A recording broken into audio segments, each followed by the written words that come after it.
Πώς να βρεις το νόημα και το σκοπό στη ζωή σου? Πάμε να δούμε μικρές συνήθειες για να έχουμε μεγάλα αποτελέσματα. Γεια σου λοιπόν.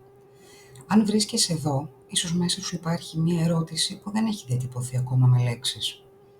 Μπορεί να νιώθεις καλά, αλλά άδειος. Ή να έχεις όλα όσα θεωρείς ότι χρειάζεσαι. Και παρόλα αυτά κάτι να λείπει. Αυτό που λείπει συχνά δεν είναι ένα γεγονός ή μια επιτυχία. Είναι το νόημα. Είναι εκείνη η βαθιά αίσθηση ότι η ζωή που ζούμε είναι δική μας. Ότι έχει έναν σκοπό που μας αγγίζει προσωπικά, αληθινά, χωρίς επιβολή απ' έξω. Και γι' αυτό σήμερα θα μιλήσουμε. Όχι σαν μια διάλεξη ή ένα σεμινάριο, αλλά σαν να κάνουμε μια ήσυχη συνομιλία ανάμεσα σε εμένα και σε εσένα. Τι είναι το νόημα? Το νόημα δεν είναι πάντα κάτι μεγάλο. Δεν είναι απαραίτητα να αλλάξω τον κόσμο ή να ανακαλύψω το πεπρωμένο μου. Πολύ συχνά είναι κάτι ήσυχο, είναι να ξυπνάς το πρωί και να ξέρεις γιατί ξυπνάς, γιατί σηκώνεσαι. Είναι να νιώθεις ότι ανήκεις στη δική σου ζωή. Είναι να συνδέεσαι με κάτι βαθύτερο, ένα ρόλο, μια αξία, έναν άνθρωπο. Μια πράξη που κάνει τις μέρες σου λιγότερο μηχανικές. Πριν ένα μικρό χρονικό διάστημα ήρθε στο γραφείο μου η Άννα. Ας δούμε μαζί ένα παράδειγμα για το πώς τελικά μπορούμε να φτάσουμε στο νόημα. Η Άννα ήταν μια κοπέλα 36 ετών. Δικηγόρος στο επάγγελμα, με επιτυχίες. Είχε δημιουργήσει το δικό της γραφείο. Είχε ένα κύρος, ένα σταθερό εισόδημα και ενέπνεε το σεβασμό. Όταν ήρθε σε μένα, δεν είχε κάτι τραγικό να πει. Απλώς κάθισε απέναντί μου και μου είπε «Δεν είμαι δυστυχισμένη, αλλά νιώθω σαν να παίζω σε μια ταινία που δεν έγραψα εγώ». Η ερώτηση που μου ήρθε να της κάνω ήταν «Πότε ήταν η τελευταία φορά που ένιωσες ζωντανή?» Έκλαψε. Πήρε το χρόνο της, ηρέμησε. Και μου μίλησε για μια παλιά της συνήθεια. Να γράφει μικρές ιστορίες, φανταστικές, παιδικά πράγματα. Τότε που δεν την ένοιαζε αν είναι αυτό που γράφει κάτι καλό ή χρήσιμο.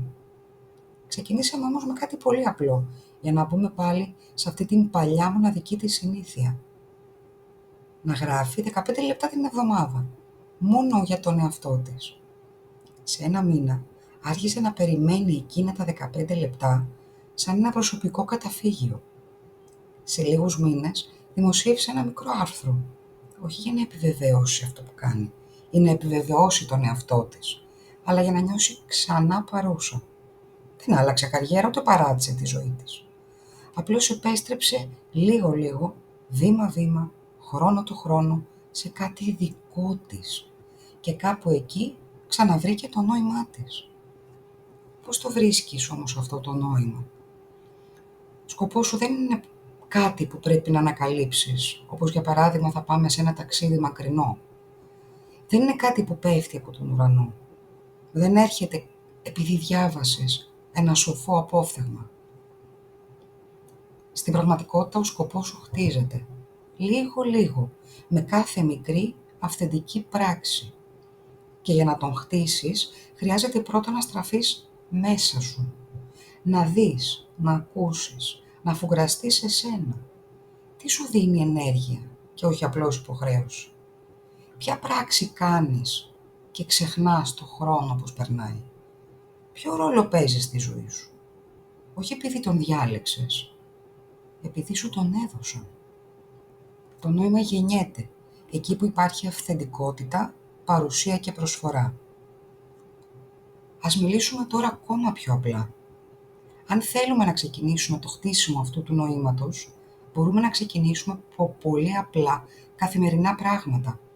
Για παράδειγμα, ένα ημερολόγιο που θα το ονομάσουμε ημερολόγιο ενέργειας. Για μία εβδομάδα. Στο τέλος κάθε μέρας γράψε. Τι είναι αυτό που τη συγκεκριμένη μέρα σου έδωσε ενέργεια? Τι σου την αφαίρεσε? Μη κοιτάς τι πρέπει να σε γεμίζει. Κοίτα τι σε γεμίζει πραγματικά. Διάλεξε να κάνεις κάτι, μία πράξη, που είναι η δική σου αληθινή έκφραση, αυτό που εσένα εκφράζει αληθινά. Τι μπορεί να είναι? Να ακούσεις τη μουσική που αγαπάς. Να μιλήσεις χωρίς να υψώσεις την άμυνά σου, τους στίχους σου σε έναν άνθρωπο. Να δημιουργήσεις κάτι ακόμα και πολύ πρόχειρα, γρήγορα, χωρίς να υπάρχει βιασύνη όμως. Κάτι δικό σου, κάτι μοναδικό, ένα δικό σου δημιούργημα. Ρώτα τον εαυτό σου. Γιατί το κάνω αυτό? Πριν πεις ναι σε κάτι, ρώτα. Αυτό το κάνω επειδή το θέλω ή επειδή φοβάμαι τι θα πούν αν δεν το κάνω? Κάθε φορά που η πράξη σου στηρίζεται στην ελευθερία και όχι στο φόβο, χτίζεις το νόημά σου. Και ποιο είναι το σημαντικότερο? Η σύνδεση. Δεν βρίσκουμε σκοπό μόνο μέσα μας. Τον βρίσκουμε και όταν συνδεόμαστε με κάτι έξω από εμάς. Ένας άνθρωπος που βοηθάς. Ένα παιδί. Ένα παιδί που βλέπει τον κόσμο μέσα από σένα. Μια πράξη καλοσύνης που κάνεις χωρίς να περιμένεις οποιοδήποτε αντάλλαγμα. Το νόημα δεν είναι πάντα η εσωτερική κατανόηση. Μερικές φορές είναι ένα χέρι που απλώνεται προς τα έξω και τότε ο κόσμος αποκτά άλλο βάθος. Το νόημα δεν είναι κάτι που πρέπει να βρεις πριν να είναι αργά. Είναι κάτι που μπορείς να ξαναχτίζεις κάθε μέρα. Δεν χρειάζεται να αλλάξεις τη ζωή σου. Αρκεί να αρχίσεις να τη ζεις πιο συνειδητά. Να κάνεις χώρο για αυτό που σε κάνει να νιώθεις εσύ. Και αν ξεχάσεις ποιος είσαι, δεν πειράζεις. Μπορείς να τον ξαναβρεις. Στα ήσυχα λεπτά, στις πράξεις που δεν βλέπει κανείς. Στο βλέμμα που δίνεις σε σένα κάθε πρωί. Θυμήσου, το νόημα δεν θα σου δοθεί, θα το φτιάξεις. Και θα το φτιάξεις λίγο-λίγο. Εκεί που ζεις, αγαπάς και ακούς.